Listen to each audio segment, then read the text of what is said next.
Tokyo'dan herkese selamlar. Önce bir geziye gidelim mi? Sizi Japonya'nın en önemli şehirlerinden bir tanesine götürüyorum. Hiç başkent olamamış ama başkent kadar önemli bir değeri var. Hep beraber Osaka'ya gidiyoruz.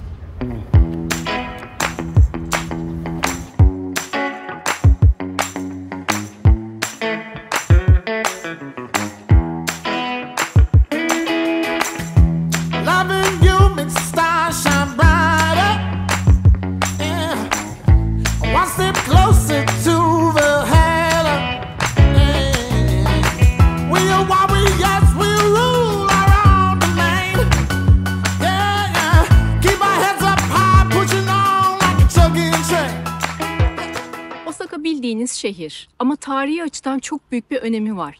Dünyanın ilk menkul kıymetler borsasının Osaka'da keşfedildiğini ve orada çalışmaya başladığını biliyor muydunuz? Sizi Osaka'ya götürmemin sebeplerinden bir tanesi de bu. Japonya'nın ilk ticari ve siyasi başkentlerinden bir tanesiydi Osaka. Yüzyıllar önce shogun aileleri birbirlerinin iktidarını düşürmek için kıyasıya savaşıyorlardı. Yüzlerce yıl süren iç savaşlar arasında shogunlar samuraylara maaşlarını pirinçle ödeme yapıyorlardı.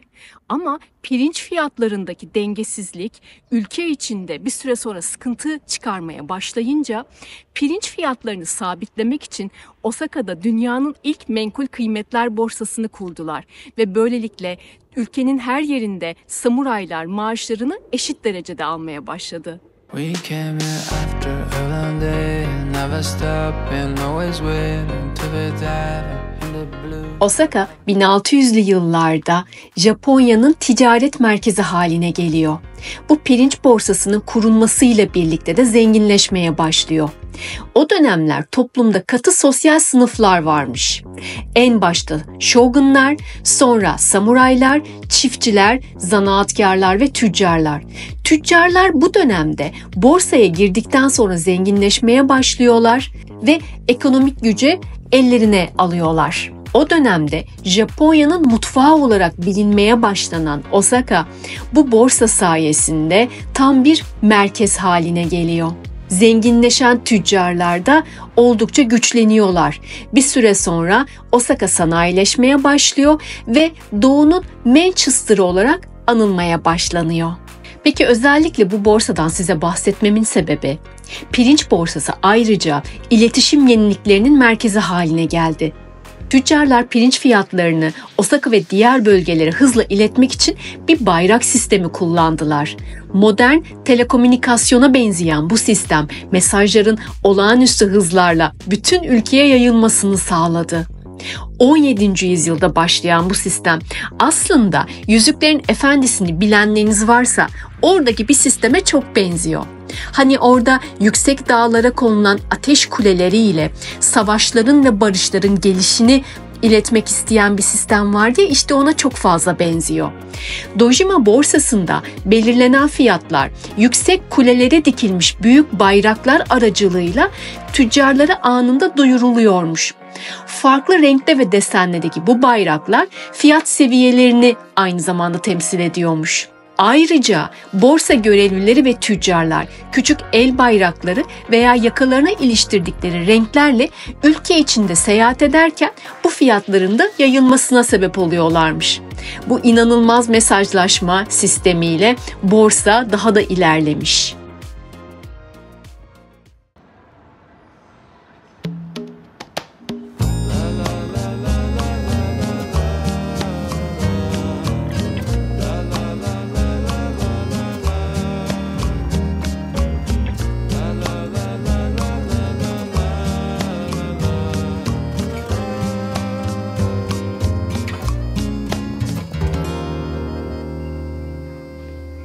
I'll be waiting for you. Don't let your heart become trouble. No matter how long or soon, my love remains true, and I'll be waiting for you. Yo te espero aquí, que tu corazón no se afane. Sin importar cuánto tiempo pase.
keep the light on. I'm coming home. I no longer want to roam. Set the table, 'cause I know that I'm running out of road. I wandered for miles all around. Dawn had left me sunset.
Sunlight dances on the balcony as I wait for thee to come home. I fumble my words, yeah, my mind's a mess when you're in that dress. Glad you're home. Will you stay with me and never leave? Walked into my life and I am glad you came, glad you came. When you're not around I've been broken. Glad you came, glad you came.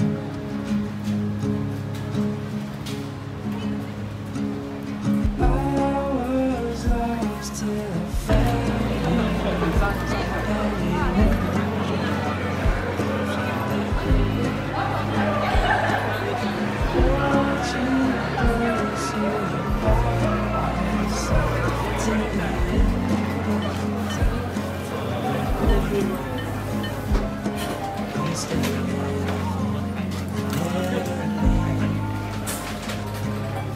Walked into my life and I am glad you came, glad you came.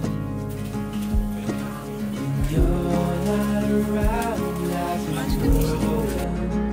Glad you came, glad you came, glad you came, glad you came,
Japonya'da son zamanlarda seyahatlerim sırasında enerjim düştüğünde benim enerjimi yükseltecek en güzel tatlıyı bugün size göstermek istiyorum. Hatta son zamanlarda Japonya'nın en popüler tatlısı bu. Herkes bayılıyor, herkes bunun peşinde.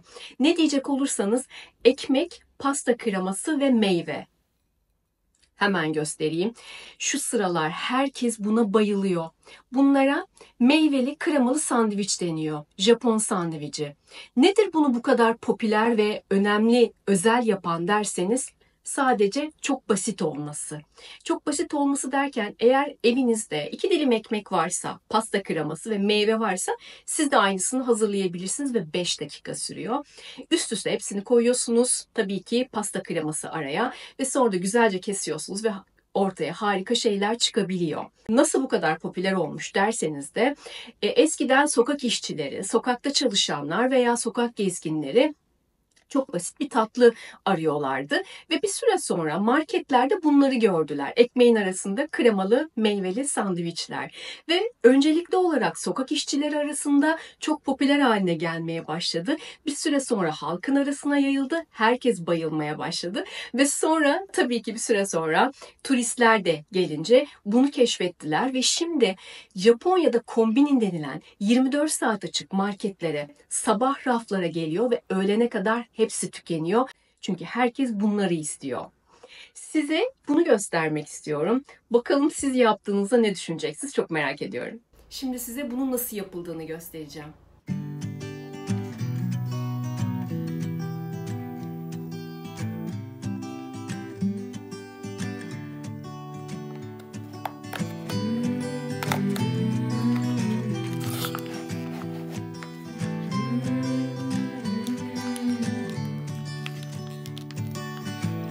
days are running slow. Sunsets and shores far from home. Headlights are shining on the sea. No place on earth I'd rather be. And I could try to just follow the swell, but I'll never find this anywhere else.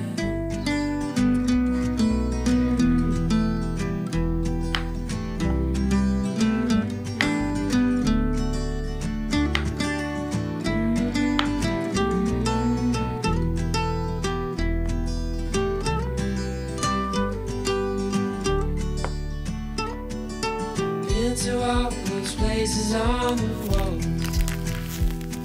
and none come close to this, I'm sure. You try to say the sunrise the same, but tell me, have you ever danced in the rain? And I could try to just follow the swell, but I'll never find this anywhere else.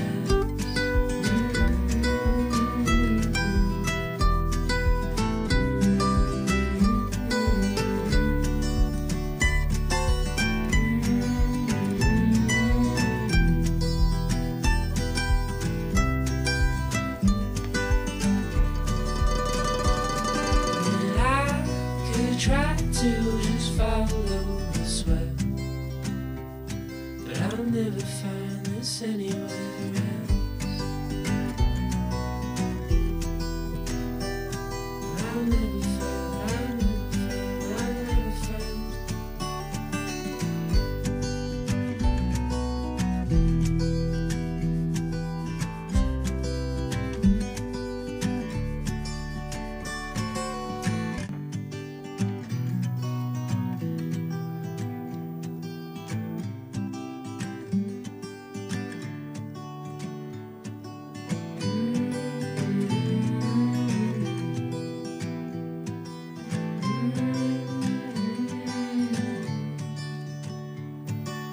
These days are running slow. Sunsets and shores far from home.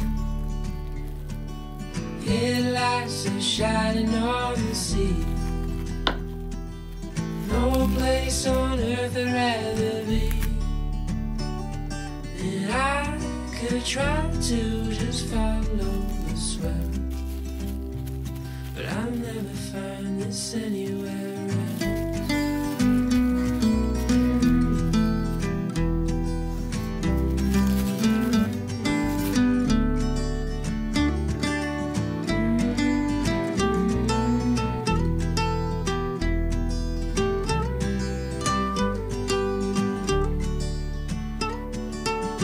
To all those places on the wall, and none come close to this, I'm sure.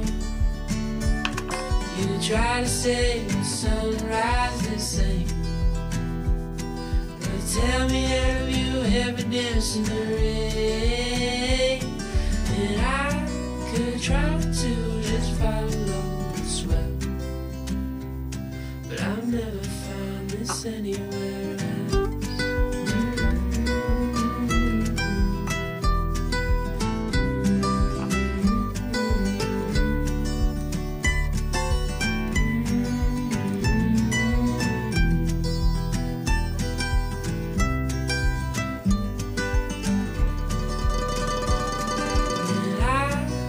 Try to just follow the swell, but I'll never find this anywhere else. I'll never find, I'll never find.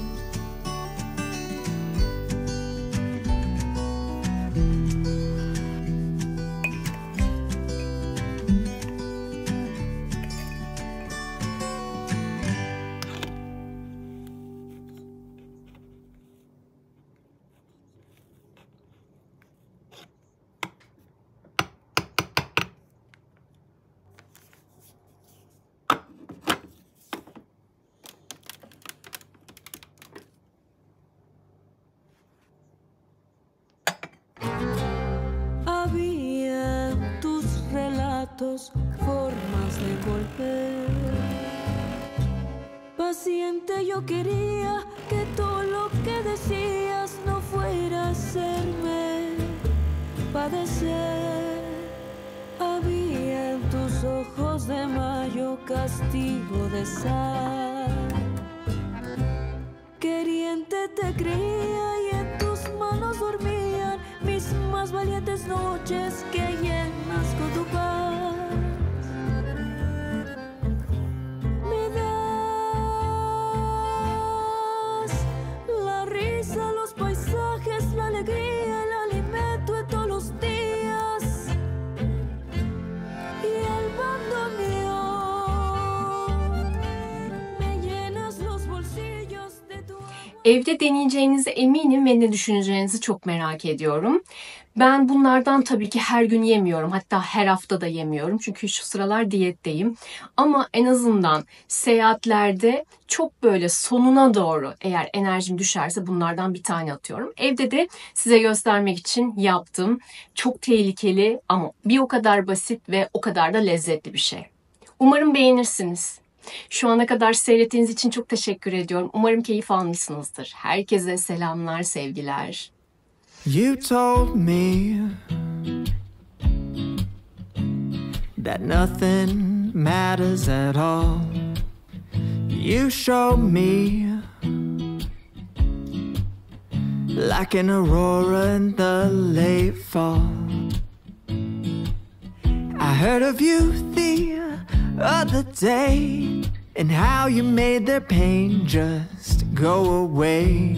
Don't stop now. Sunshine, blue skies, stay with me until I die. Be mine, oh mine. Selfishly, I want you in my life. Come on now, light me up. Sunshine, stay with me. If I have to move the moon, I will. Stop rotating. Oh, why can't the earth just stay still? Don't leave me now. Sunshine, blue skies, stay with me until I die. Be mine, oh mine. Selfishly, I want you in my life. Come on now, light me up. Sunshine.